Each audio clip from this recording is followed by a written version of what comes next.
Welcome to Sixth Row Center, the best seat in the house for movie chat. I'm Heath. That's JD. Hello, JD. Hey, everybody. We have a surprise for you guys today. I will get to it in a minute, but first, we're going to be discussing the 2025 erotic mystery thriller Bone Lake. Bone Lake actually came out in 2024, and it made the rounds at all the festivals, where it took a bronze award at the Brooklyn Horror Film Festival. But it wasn't released in theaters until 2025. It was directed by Mercedes Bryce Morgan, who has mostly done webisodes and music videos before graduating to features in 2022 with a movie called Spoonful of Sugar and another one called Fixation, two thriller/horror films that I personally never heard of. Bone Lake is getting much more recognition. It was written by Joshua Friedlander, who also wrote the crime thriller Suicide Blonde and wrote and directed the 2020 erotic comedy drama Holly Slept Over. Full disclosure, JD and I both went to high school with Josh. He's still one of our good friends, but I can assure you that will not bias our opinions. The movie stars a cast of relative unknowns: Alex Rowe, Maddie Hassan, Marco Pigosi, and Andra Nichita.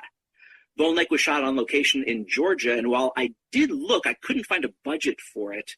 It did, however, gross a modest $1.7 million at the box office on its release.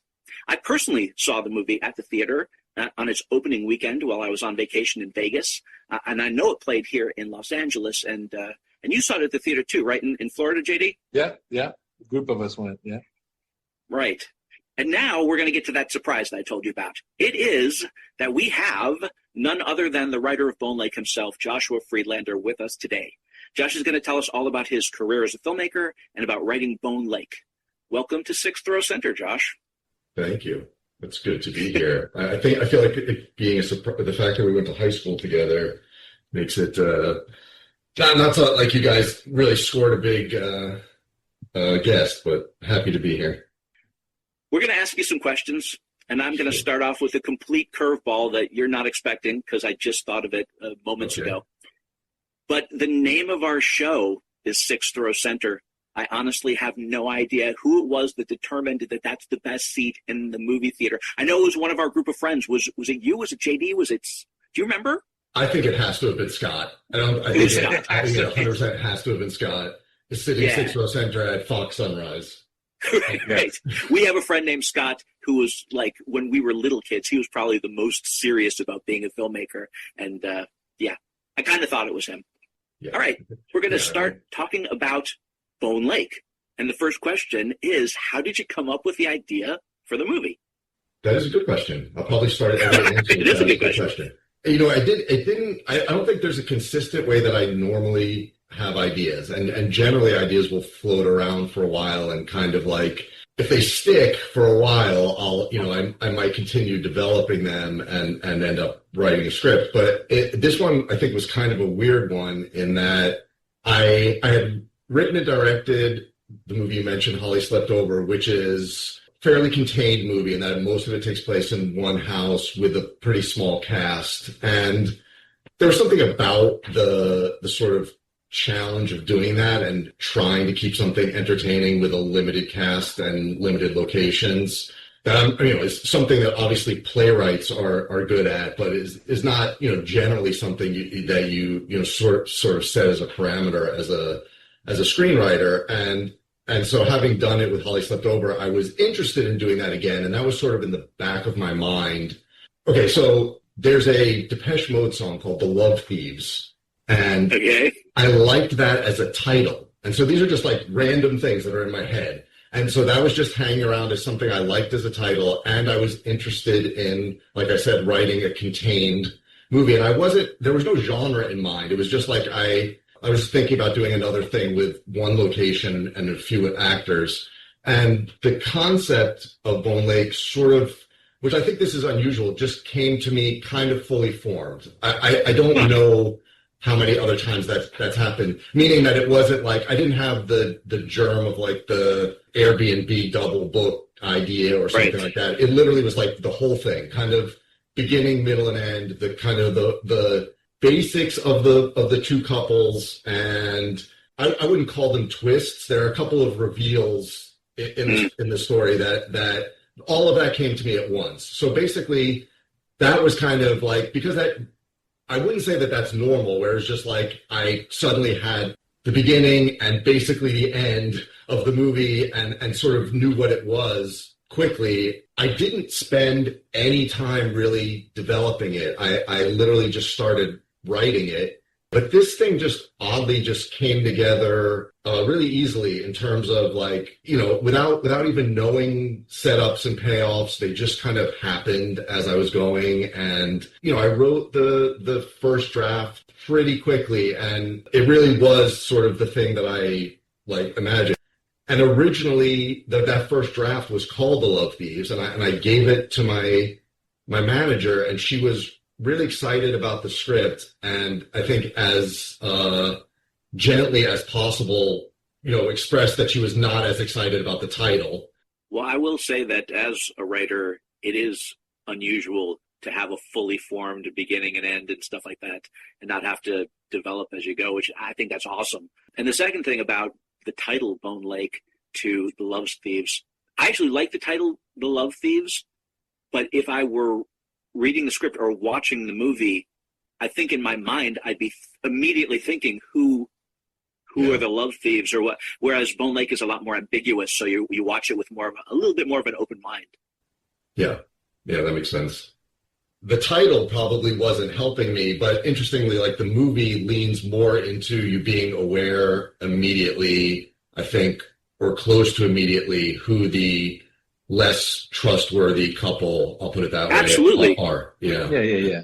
But you don't know what they're doing, or that's the whole thing. For me, that's what I loved so much, is you have no idea what they're doing. Whereas, would you immediately think love thieves? You know, you don't want to think that.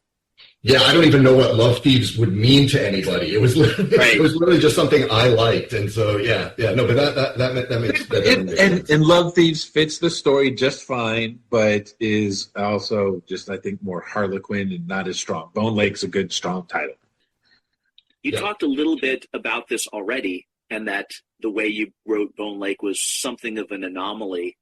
But you've been writing for a really long time. I mean, scripts, stories, you've been writing for a really long time. What is your process for writing, and how has it changed? Even though I realize that maybe Bone Lake, which is the latest or one of the latest, isn't exactly the same way you normally do things.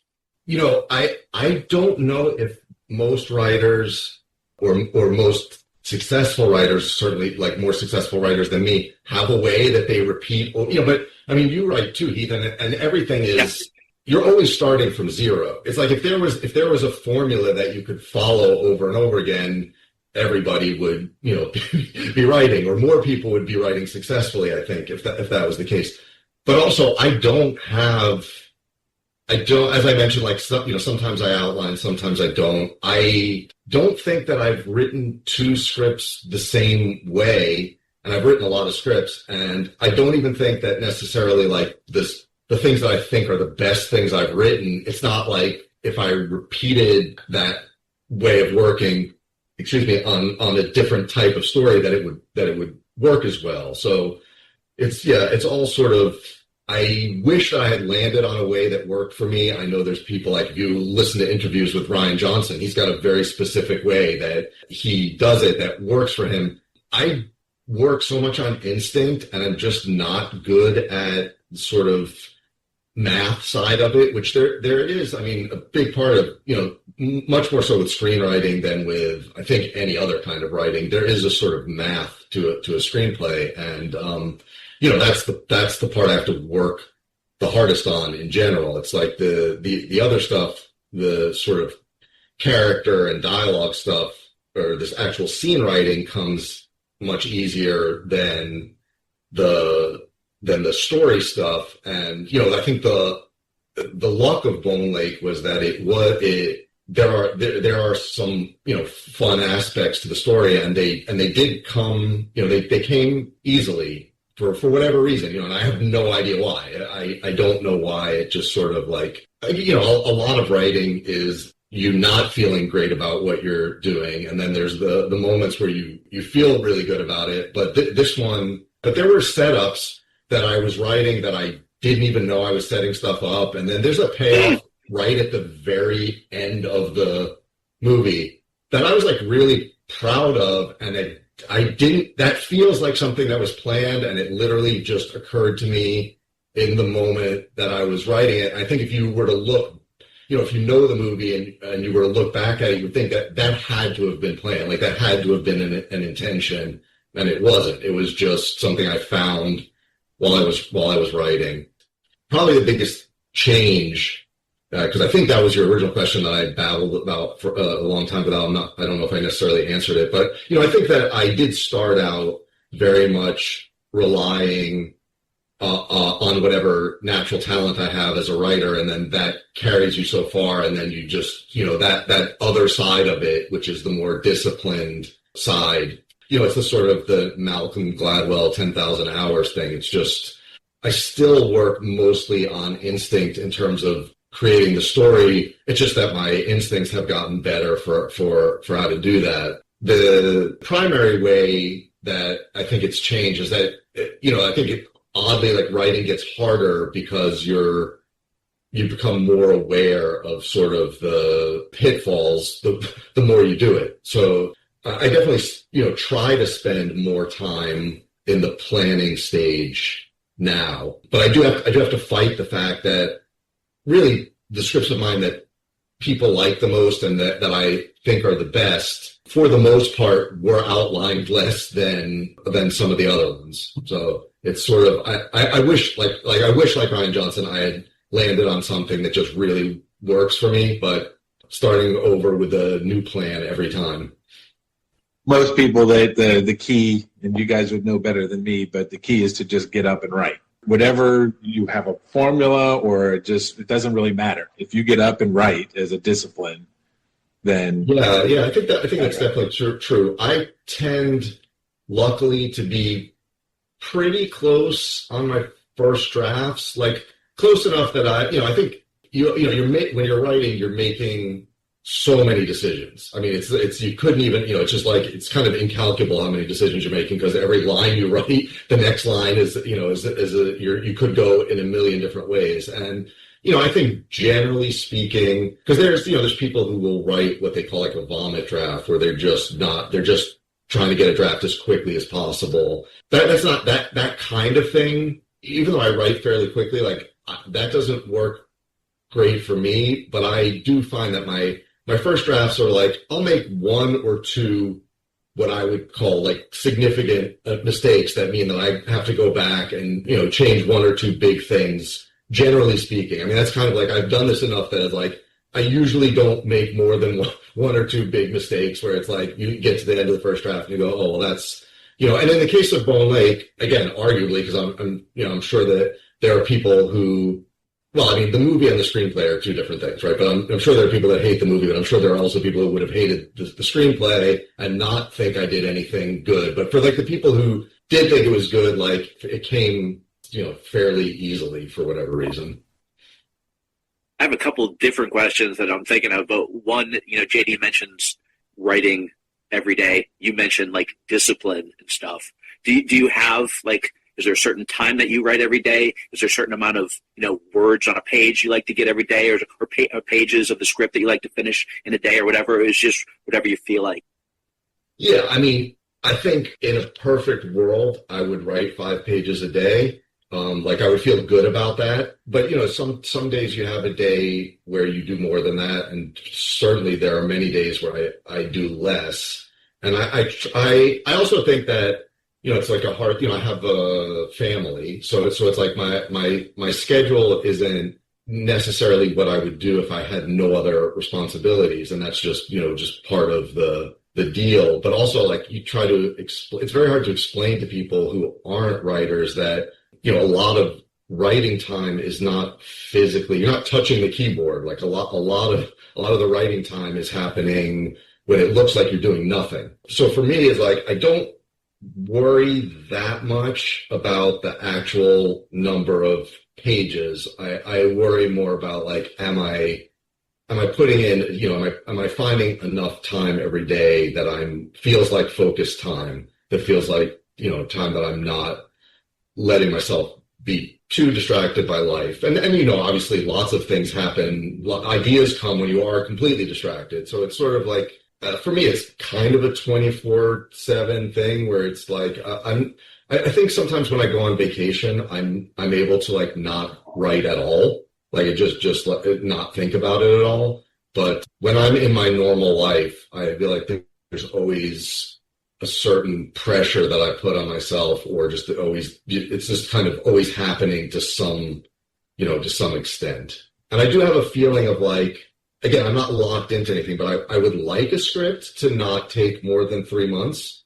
But, sometimes they take less and sometimes they take, significantly more than that.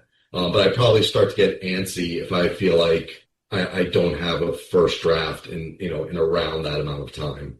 Sort of on that, for Bone Lake in particular, did you find, actually I have a couple of things about it. Did you find any particular spot where you got stuck? And second, and I don't know that this might have to do with that, when you're writing Bone Lake or other things, how much do you worry about like what your agent or manager or whatever, or the studios, or like, does that enter into your mind while you're writing, or like you wait till the end, or like you have to worry about those kinds of things? Okay, well, I think to the first question, in this particular case, I did not get stuck on anything.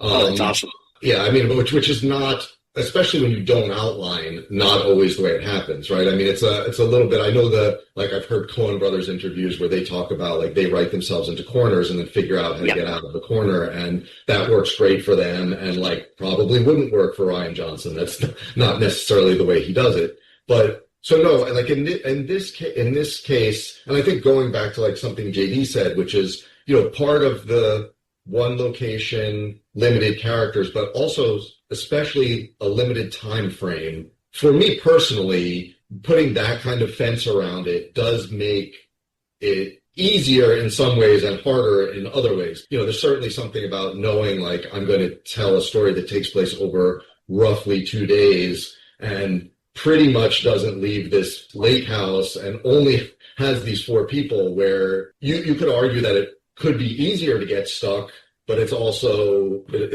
kind of, you're giving yourself those limitations means you're not good. Your brain's not going to go in directions where you can't explore that anyway. And the story's not going to turn into a space epic, even if that's right. Yeah, and for whatever, it's not going to go everywhere. Right. Go anywhere. I was not going to introduce aliens in the middle. I was not going to, but yeah, I think that there is a real benefit, which I had with this one, of, the movie doesn't end exactly the way my script ended. It's pretty close, but it's not exact. I basically, like I said, I kind of knew what the end was. So I knew my beginning, I knew my ending. I think you can get in much more trouble if you don't know your ending when you start. All you're doing is trying to, kind of creating hopefully a fun, map through the forest that your movie is. And if you don't even know what your destination is, that can be interesting when you're writing, but it also, I think you're more likely to get lost in it. I mean, I sort of knew this was about one couple fucking with another couple, and that is just like, can you have enough good ideas to keep that interesting, and what are some maybe hopefully unexpected turns that the story can take. I don't, in a large sense, worry about what is currently selling, or, my manager never really pushes me in a specific direction for better or worse. It's been my preference to write spec scripts, which also is, there are pros and cons of, which basically means I originate the material. I have an idea, I write it, and I hope someone wants to buy it. You can have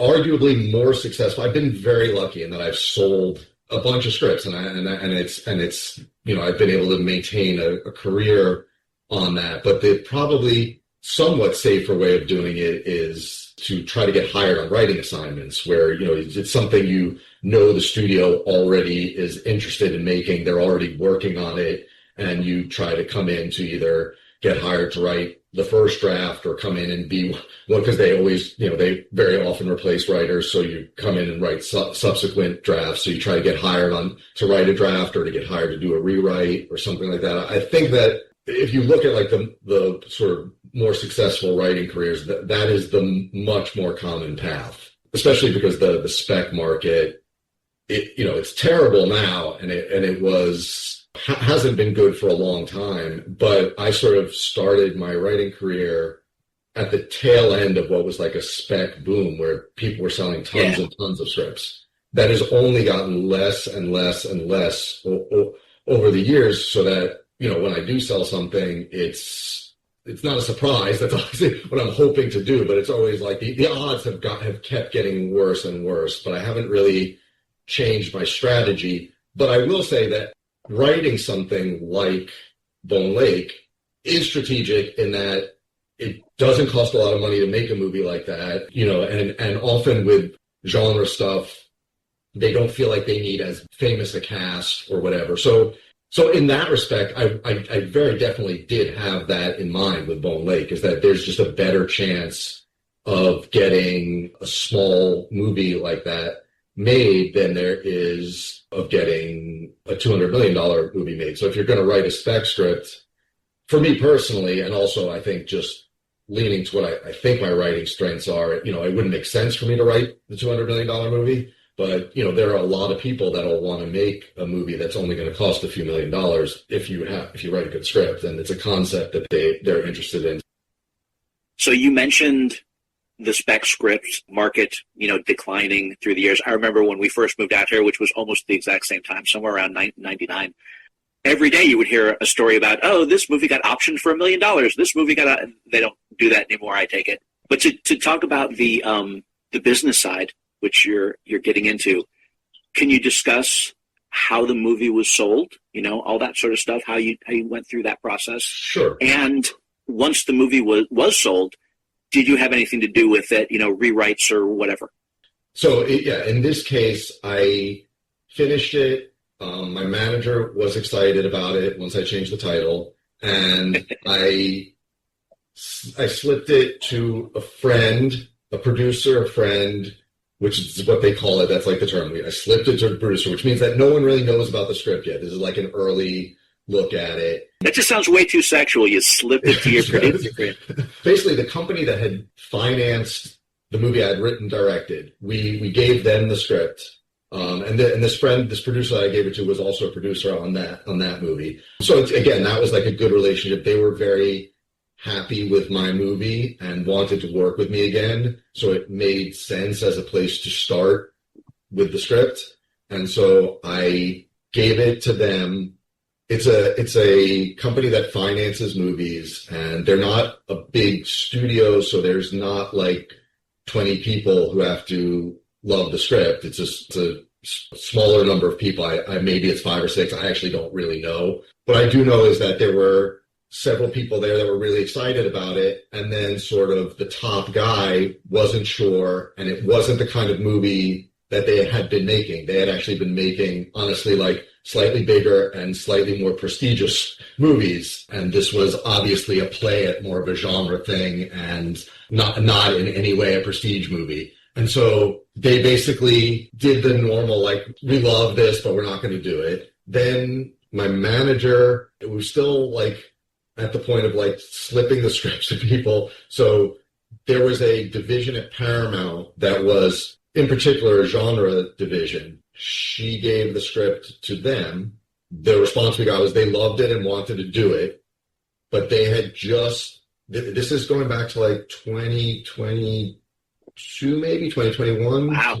So I wrote the script right before the pandemic, which seemed lucky timing because during the pandemic, basically no one knew if you were ever going to make big movies again. And I had this thing that was just a few actors in one location. And so it was like, it's kind of seemed like lucky timing. And I think, so you know what, maybe Paramount goes back to even like during the pandemic. It's possible. I know the meetings that I had with Paramount were all Zoom meetings, and certainly that was, that started in pandemic time. So that actually has to be when it was. So it's probably more like 2020. Paramount was going through some changes at the sort of top. I literally spent 6 months where there was a division of Paramount that were like, we're definitely buying this. We definitely want to make it. We just have to get our mandate from the top, sort of like everything needs to settle and we need to know what the mandate is. And at the end of the 6 months, what happened instead was the division folded and everybody was fired. So, wow. Yeah, we waited 6 months. Didn't show the script to anybody else, which I honestly think we should have, because we should have used the interest in it to try to get someone else interested. But we felt strongly enough that Paramount was serious and the executives did really want to make the movie that we waited for them, and then they all lost their jobs and moved on. Luckily, a guy at that original company just didn't let go of wanting to make the movie. So every time they sort of had a meeting of what are the next projects we're considering, he would always be like, let's not forget about Bone Lake. And they just got to a point, every place kind of shifts in what they're making, and they decided they were interested in trying to do some smaller genre stuff. And so that was sort of an out of nowhere call. Like I would say my manager and I were like, okay, well now, what are we taking it out as a spec? What are we doing? And we never really got a chance to do that, which is, positive and negative. Like there's the benefit of having a spec go out is it kind of reminds, as a writer who's not going in on writing assignments, it kind of reminds the town that you exist. It reminds you that there's people around town who like you and like your writing, and they want to have meetings off of that project and whatever. But in this case, that first company came back around and decided they wanted to make it, and they had their next window, which was like fall or whatever. They basically had a start date in mind, and so they bought the script from me. And then once it was sold, did you stay with the project, or they just took it out of your hands completely? They bought it, and they told me when they were making the offer, this is a small movie. Like we're most likely not shooting it in California, and we're most likely you're not going to be on set. So, which I personally like. That's one of those things. Like I don't personally agree with that. I think as a writer, I think you should always have a writer on set, but that's really kind of up to the director and the studio, and that becomes a cost, because I'm obviously I'm not going to go there for free or work for free. So I knew early on that I was not going to be on set. On this project, what was interesting is that their start date was like right around when it looked like there was going to be a writer's strike. Mm. So even if they had, offered me to be on set and wanted me there, I wouldn't have been able to go. And I basically worked on the script with the director and the studio for about a month. And then they were in pre-production and shooting. So that's how quick it was. Most of the stuff I've written, even that I've sold, almost all of it has not gotten made and is ends up in development for long periods of time. And I have things that seem like they're going to get made and then they fall apart and then they come back together, and that process can go on for years. And then in the case of this, it just was like they bought it and they had a date that they were making it, and I worked on it for a little bit with them, and then they went and made it. So you did work on it with them for a little bit before they started shooting? Yeah, basically you get notes from the studio and from the director, and you spend some time addressing those notes, and then they go make the movie. And then I saw a sort of first cut, like I got like a digital copy of a first cut to give some notes on it, and then I got to go to like the first test screening. And that was basically all of my involvement in once they went off to make the movie. Like I saw the sort of, not the first cut, but whatever the first cut was that the director was comfortable sharing, and then they made whatever changes they made from that cut, and I went to the first test screening. And I think there were then subsequent test screenings. Yeah, there was definitely subsequent test screenings because I was invited to one that I was not able to go to. I mean, if you're a writer or you have aspirations to be a screenwriter in Hollywood, I mean, Josh has given you awesome information on what it's like. But I'm going to switch things up right now, and I'm going to open up the conversation a little bit more. And we're going to talk about the actual story of the movie. Okay. So if Here's the spoiler warnings if you haven't seen this one. This is, of all the movies that JD and I have done so far, this is probably the newest film, except for maybe Frankenstein, which, is a few hundred years old and everybody knows the story. So if you haven't seen this, go watch it, come to this point, and we're going to talk about the movie. And I want to start with the thing I've been thinking about, like literally since the closing credits when I saw it at the theater. I wanted to ask you, I haven't yet, but now I'm going to ask you, what was in the script and what was different in the movie? Yeah, that is a hard question. I mean, I can remember certain sort of bigger things that changed in the script phase, but like I said, I think a million little things changed like once they went to make the movie. And whether those things were improvements or not is sort of, a matter of taste, I guess. But in my original draft, the couple that use the names Will and Sin, the bad guys. For most of the movie, that's what you think their names are. They were not serial killers in the original version. They played this game where they would break up couples at the house just like they do, but they had never failed at the game. So what they would do is they would leave a bunch of clues to make the game fair. The couple that came into the house, they would leave a bunch of clues to let them figure out that this was a game and that these people weren't really who they said they were, but they would they would play this game and they had never lost. So they had murdered their parents because some of the backstory was the same. But the game they played was just a game, and they had never lost the game. So they would always break up the couples. The couples would always leave. And this couple was the first couple that had figured out that it was a game, and now they felt they had no choice but to kill them, essentially. And I think I kind of like that better. If you watch the movie with that in mind, there's certain things that you can see would work better if that was the way that they had stuck with it, because there's certain larger leaps in logic that you have to make that they've been getting away with killing couple after couple and filling the lake with cars and all this stuff, and nobody.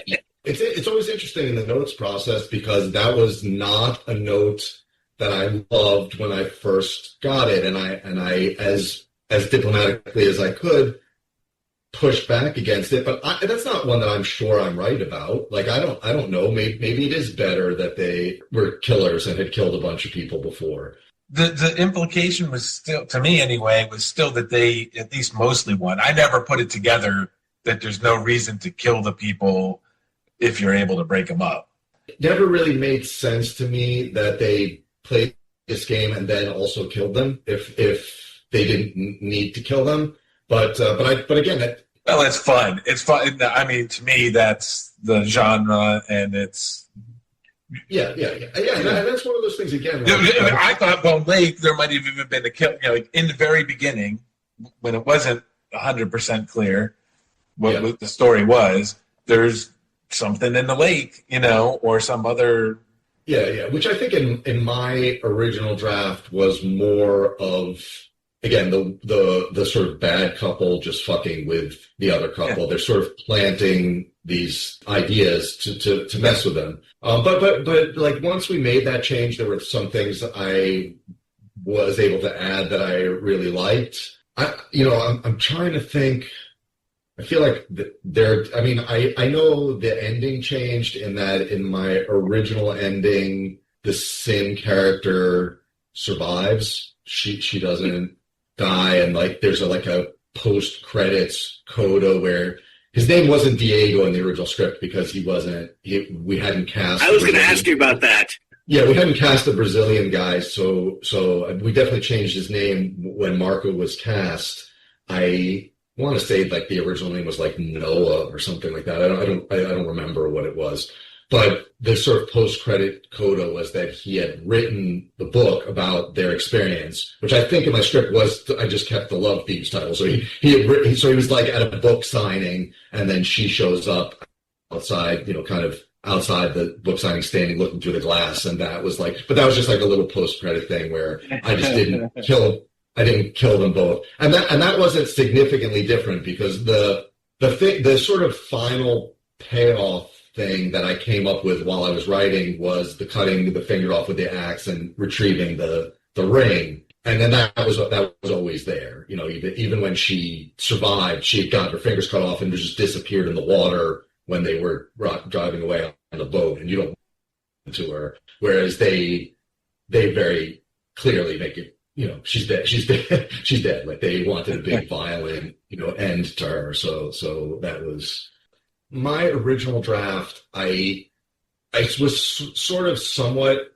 I was experimenting tonally in that it started as, for like the first 5 minutes or so, feels like kind of like a relationship comedy or relationship dramedy. And then the second couple shows up, you know, maybe close to 10 minutes in. And even when they're first there, this could be like a relationship movie, but it just like, it just starts getting darker and darker and darker. So it always keeps, there's some comedy there, just darker and darker and darker. So it's basically like a relationship dramedy that morphs into a thriller, that morphs into a horror movie by the end. But it's sort of a slow, you know, ramp up of that. And one of the main jobs of a director is sort of deciding on a tone for the movie and being consistent with that tone. And Mercedes and I never discussed this specifically, but like she introduced a different opening, not the opening that they wound up with is actually an additional photography thing where they, even after it had played the film festivals, they decided they wanted it to open with a murder. So they added that beginning, which was not in my script, but she did shoot anybody through the testicles with an arrow. And I didn't know if I want credit for that idea or not. It seems like an idea I could have had. I'm not, you know, it didn't feel like something I might not have, you know, been responsible for, but it actually was not something I was involved in. So yeah, so I think, you know, she went for a tone. She wanted to create a sense of dread right from the beginning of the movie, which I think that worked. Yeah, no, I think she did a great job of sort of creating that. The same way that my Love Thieves title would have kind of tipped the hat, maybe doing that kind of tips the hat that you're of what movie you're in immediately. But also, like, it's easy to, when you're writing a script, say you're experimenting with tone, but when you're going to make a movie and you're going to put it in front of an audience, and an audience often does not, you're better off just letting them know right from the beginning what they're kind of in for. You know, she probably made the right choice with that, but that was definitely like my script opened with them, with the two, like the good couple on the drive there, and it's just more sort of relationship bantery stuff. There was no opening murder, and there was definitely no sense in the first 10 pages that this other couple was going to be who they turn out to be. Mercedes helped me push it in a direction which, again, like I didn't know at first if it was going to be better, but I do think it was better than the script, in that I started with a couple who, with some very small exceptions, seemed to have I thought it was like, here's this couple that things are going pretty well for them, and this other couple is going to come and methodically sort of tear it apart. Mercedes had me add a couple of more things. I don't remember specifically what they were, because like if you name specific things, I want to say they were always in the draft, but maybe they weren't. But definitely like put a few more fractures in their relationship than I started with. And I think those things were beneficial. Oh, I'm sorry. One other thing that I think was definitely an improvement is I think I overwrote the sort of Will and Sin explaining what they were up to. I'm not sure if the version in the movie doesn't under-explain it a little bit, but I definitely overwrote it. And so that was like a main, that was a thing that we definitely focused on trimming down a lot of their backstory. Felt like too much of an info dump or something? Yeah, I think I kind of modeled it I don't know if you guys have seen Scream, but they're sort of like the last 20 minutes of Scream are pretty fun. But the characters are like the characters that you've seen act normal the whole movie. Like once you realize that they're crazy, they're really crazy in the last 20 minutes of the movie, but it's kind of fun. And I think the end of that movie works great. And so to some extent, I was doing a bit of that. My characters were clearly, I think, not sane at that point anyway, but they were doing a fair amount of, I thought it was fun explanation, but it was definitely, too much. And it wasn't all fun because their backstory was dark. And yeah, I think they rightly so, even in the script phase, cut a lot of that, and then even more of it I think got cut once the movie was done. I have a question. I just want to touch on it briefly. For the characters in Bone Lake, one, you mentioned that you changed the name to Diego. While I was watching that movie, in my head, you had modeled that character after Eduardo, a writer, and is that completely off? Yeah. I don't ever consciously base anybody on anyone. Really? It probably would be easier if I did, but I just don't think that way. I'm always like, to me, that's like such a big part of the job is just inventing a person and a fun part of the job. So I'm sure I take things from people, but I've never I mean, no is the answer. Yeah. Like, no, Okay. So you don't do that ever? No. I just for whatever reason, that's just not the way I go about it. I tend to not even picture actors. That's almost never do I picture somebody while I'm writing. I just like to sort of create a person. And it's and then like in something like this, the casting process is interesting because when they told me about Marco, there were a lot of pluses for him. He's a really good actor. I saw pictures of him, and they did a great job of downplaying him. But he's a very handsome guy.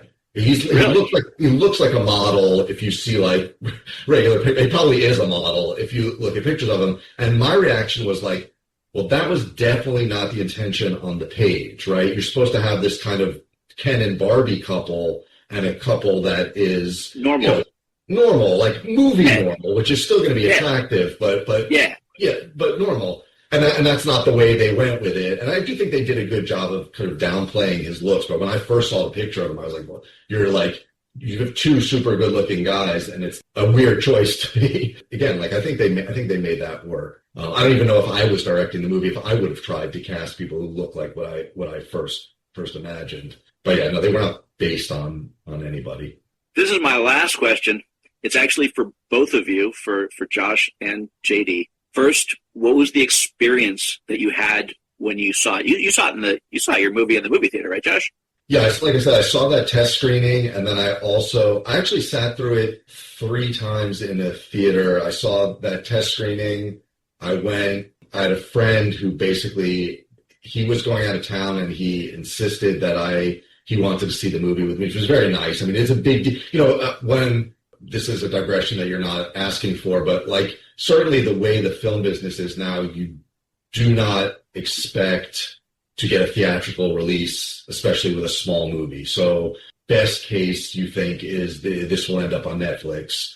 I did not think I would ever see it in a theater or that it would be released in theaters. And so, yeah, I wound up seeing it 3 times in the theater. That's awesome. One of them being a test screening, and then the other 2 times just going with friends because they wanted to share with me experiencing the movie in a movie theater. The interesting thing is 3 very different audiences, and that's kind of a crazy thing where you get a feeling with an audience of like how much they're enjoying the movie. And I would say I saw it with 2 audiences that felt like they were really into the movie and 1 audience that felt very indifferent, and it was really night and day. And I think that the test screening audience, because I really did not know what I was in for, was like very surprising. Like people like yelling at the screen and like clapping in the middle of the movie, and that like kind of caught me by surprise. And it's fun. I mean, it's fun to see that. And then JD, what was your experience in the theater? And then to the both of you, what did you think of the movie? So my experience is saw it with Rob and Jake. That was a real treat. We got together to go see Josh's movie. So it was automatically fun. So Rob is another of our high school friends that we've known forever. And Jake, we mentioned Scott, the filmmaker, when we were kids. Jake is Scott's son. So that's who you saw it with. Right. And I think that was the movie, as a quick aside, where Rob actually was buying the tickets. I was going to buy the snacks. And he said 3, and they gave him the senior discount. They gave me a senior discount without me asking for it. And Rob, of course, had to make fun of me for that. So already we're in a good mood, though. We're laughing. Well, his birthday is excited. today, and he is now a senior. Yeah, that's right. Happy birthday, Rob. If you're seeing Happy birthday, Rob. Right. Yeah. Is he a senior? Is that 55, right? Oh, does that make you a senior citizen? Wow. Yeah. I believe so. Well, that's when you're an ARP or whatever. I think that's how it works. Yeah. I don't know. I'm not there one yet. definition of senior. You're certainly not retired. You're not 65. You're 50. Meanwhile, Rob looks the so we were- youngest of all of us. I can throw that in for his birthday. Rob still looks like he's 30. So Yeah. Very true. Yeah. So we had a good time. So we're in a good mood. We got our drinks and our snacks, sat down into a plush theater with the new recliner seating and everything. By the time it started, it was a third or maybe a little bit more, 40% full, maybe. So there was an audience to have some fun with it, but not super crowded. And then I loved the movie. As soon as they opened, that strong opening with the shot through the nuts, all right, I was like, oh, this is how it's going to be, you know?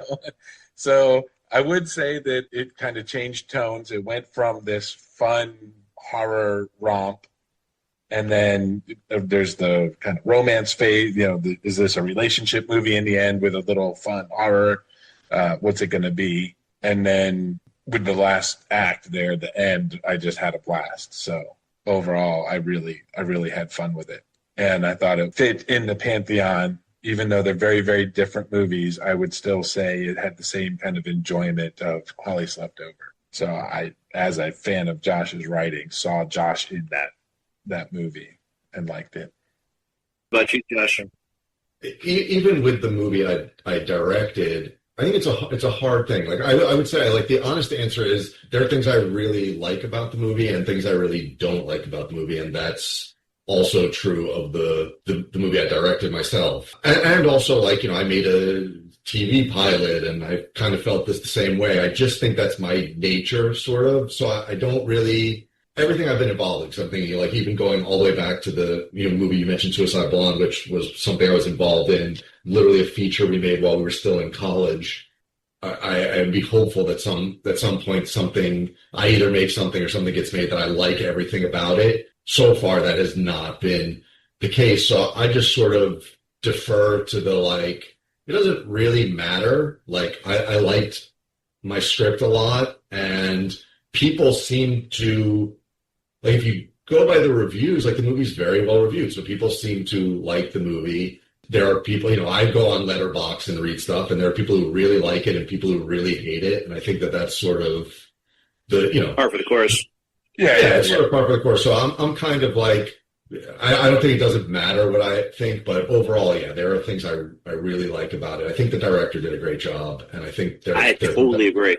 You know, when you're writing a script, you can't quite achieve the perfect thing that's in your head anyway, and that's just me by myself, you know, trying to get it as close to that ideal that you start at before you even start writing. When sort of the reality of either your limits as a writer or the limits of the story or whatever, you know, you sort of contend with that. And when it becomes a movie, that's, you know, to the 1,000th degree, because you're, you know, it's everybody's, you know, it takes so many people's input that it's kind of amazing that anything really comes together into a coherent thing ever, because it's, you know, it's hard to get everybody kind of rowing in the same direction. And then again, with this movie, I wasn't present, so I don't know what the production was like. My honest answer is that, again, like, I have mixed feelings about it, you know, but I do appreciate, you know, seeing it with an audience and having people cheer and be excited and really like stuff. is gratifying. And it's also interesting to go online and see how disparate, I'm somebody who does find reading reviews interesting and helpful, and my skin is thick enough. I would say the only thing that I don't like about reading reviews is the thing I didn't direct, people reviewing the scripts because they didn't read the script. So there's that part of me that's like, review the movie, and if you want to review the script, read the script, because they're not the same thing, and you might love the movie and hate the script, or vice versa. But I think when you're reading reviews, that a lot of people, when they're not professional reviews, they don't understand the process at all. So, but yeah, it's interesting. It's very interesting to see something have such a sort of wide swing between how much people like it and then how much people really don't like it. Speaking about the script, I have this big spreadsheet where I rank or rate like every category of a movie to get a final score and whatever. But I don't have a script category because I know I'm not reading the script. I will put dialogue, and that's the dialogue that was in the movie, and then the story, again, the story that was in the movie, not necessarily the script. I saw the movie with Barbie. We were out of town, or I would have gone with you on opening night, and we had to kind of slip away from what we were doing otherwise, and so it was a matinee, and there weren't that many people at the theater, although it was a very small theater, but there were people, and there were definitely like oohs and ahs and things. I will say that at the beginning, I really was enjoying it. The whole sense of what the hell is going on, I was caught up in, and I was enjoying it. And it was like a mystery, and I was trying to figure it out myself. I will agree with you. The direction was excellent, especially for the genre.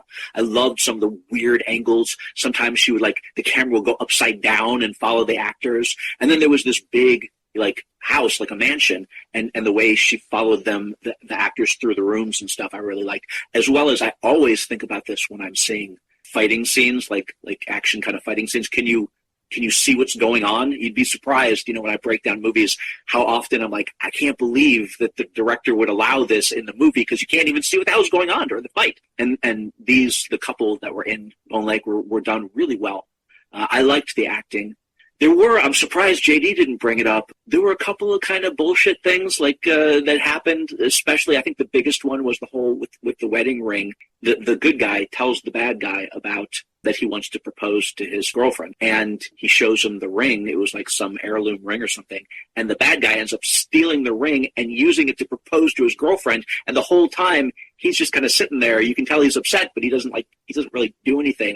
That kind of bothered me a little bit. And then the only other thing, which I think it wouldn't have bothered me as much, but I was enjoying the whole mystery of the first half to 2/3 so much that when you finally find out why the couple was doing what they were doing, and then it just kind of devolves into like a slasher film, basically.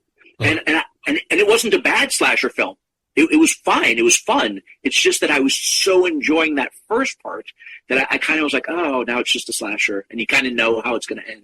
But otherwise, I thought it was a fun movie. I had a good time. Barbie enjoyed it too. We really liked it. Oh, good. Yeah. I mean, that's kind of those are the interesting things, because the ring thing is definitely, to a small extent, divisive. I mean, I wouldn't say overwhelmingly people agree with you, but definitely people agree with you. And it's interesting, right? Because I wrote it, that was 100% me. Again, when I didn't know that he was going to do that till I got to the scene, cool. that's what happened. And then that's cool. And again, you hope that you're writing characters that you're not puppeteering them, they're people and they're making the decisions, and you're just kind of having them do what they do. And he was a very timid character, so yeah. Yeah, I mean, again, I'm not, because I think there are people. I can say that I think.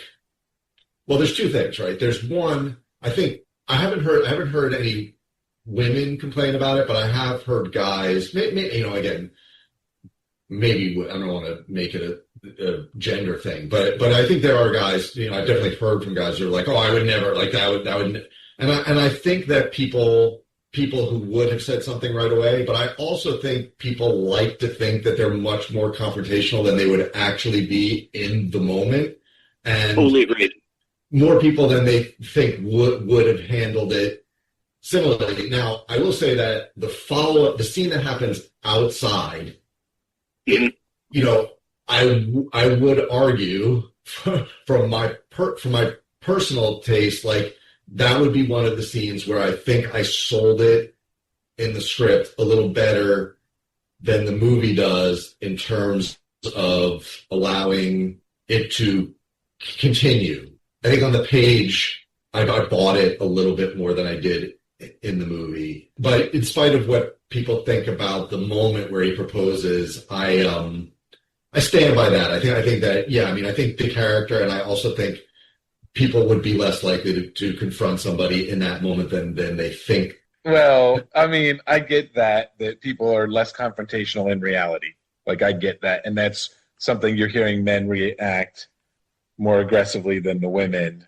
So to the women, it's not as much bullshit, right? It's the guys who are like, oh, like there's something there that triggers. Oh, yeah. Right? Like, oh, I wouldn't let that happen. And maybe that's not the case. That's why they're triggered. Because, I mean, I'm in that group, though. I would be like, everybody, though, would be like, that's my effing ring. That's grandma's ring. Like, I don't care if this guy beats my ass. I'm not going to just let him take my ring. I'm going to grab it and call the cops or something. You know? Yeah. Well, part if of you're the really intimidated, you would just call the cops. Maybe you wouldn't say anything, but you'd get up and go call the cops right then. You know? Yeah. It's interesting because I didn't think of it as like, in that moment, I don't think that Diego was thinking my ring is stolen and I'm not getting it back.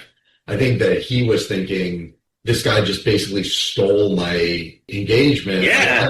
I don't want Sage to know that's the ring. That's my ring that I was going to propose with. He's trying to salvage it for himself so he can still accomplish what he wanted to with his own proposal.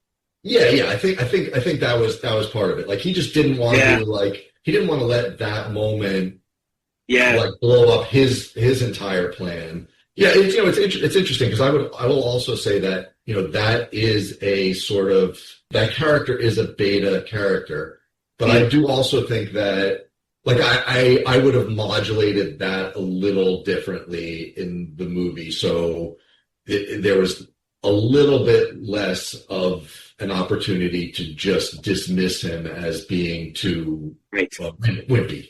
But again, those are choices that, again, those are things of little degrees that you might not on set realize, or even in the edit, or enough people see it that are okay with it that you have to at a certain point go like, yeah, some people are just going to say he's too wimpy. No, but that's not totally unintended, right? Like, and it is an escalation. It's I mean, that's the thing of the escalation. So. Yeah, and when you're writing, you're like, yes, I mean, I was 100% writing a beta character, but, there are, again, micro choices along the way that you can sort of modulate one way or another that might make him feel a little less, it was always sort of the intention that, like, Sage is the one who steps up more than he does in sort of the third act and is more the hero. And then in terms of the end, Heath, I would say that that's something...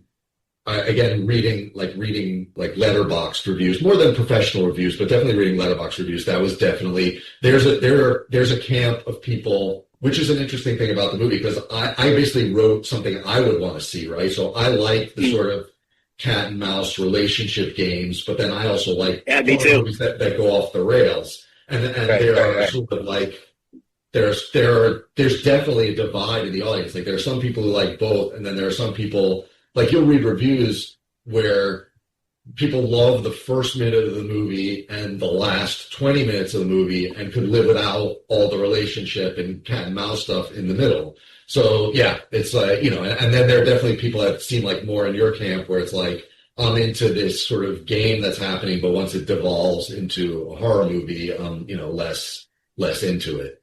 Yeah. Like I said, though, I liked that aspect of it. It's just that I think I was enjoying the other part more, so I was sorry to see it turn into that.